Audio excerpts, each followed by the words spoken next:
আজ খুবই মজার একটা দিন, কারণ সবাই মিলে বেরিয়ে পড়েছি একসাথে। কোথায় যাচ্ছি? আজ বেরিয়ে পড়েছি আমরা স্প্ল্যানেডে লাস্ট মিনিট শপিং করতে। আর সঙ্গে নিয়ে নিয়েছি মা, কাকিমা, তার সাথে ভাইকে। সবাই একসাথে গেলে তার তো মজাটা অন্যরকমই হয়, তাই না? সবার ফার্স্টে আমরা চলে এসেছি বাটাতে জুতোর কালেকশন দেখতে। আর দিনটা ছিল 18ই সেপ্টেম্বর, একটা ওয়ার্কিং ডে। তো স্বাভাবিকভাবে চারিদিকটা ফাঁকাই ছিল। বাটার ভেতর বাইরে কিন্তু অনেকই ভিড় ছিল, কিন্তু ভেতরটা খুব একটা ছিল না।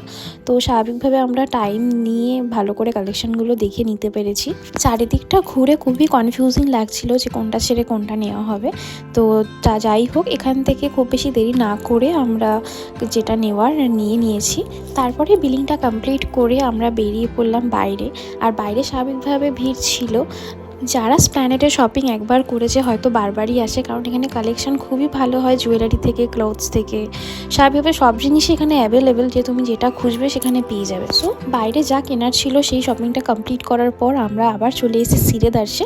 আর এসেই দেখছি যে নর্মাল ওয়ার্কিং ডেসেই যা ভিড়, যেটা মানে বোঝাই যাচ্ছে না যে আজকে নর্মাল একটা দিন, যে আমি কোনো ছুটির দিনকে আসি। যাই হোক, ফটাফট ওখানেও আমরা যা নেওয়ার নিয়ে আবার একটু খিদে পেয়ে গেছিলো, তার জন্য চলে এসেছি নিজামসে।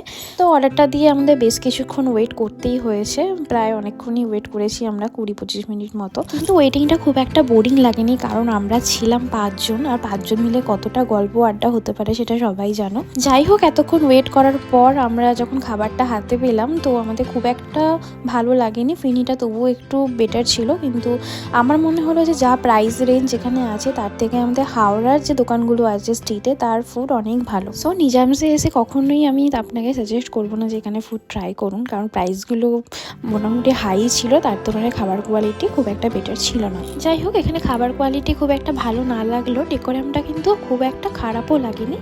আর তার সাথে আমরা যে ফ্যামিলি সবাই মিলে গেছিলাম, এখানে হাসি মজা আড্ডা দিয়ে একদম আমরা ভালো টাইম একটা স্পেন্ড করেই এসেছি। এরপরে খাবার দাবার কমপ্লিট করে আমরা বাড়ির পথে রওনা দিলাম। আর so yeah, this is my mini vlog. আর আপনাদের ভ্লগটা ভালো লাগলে অবশ্যই কমেন্টে জানাবেন।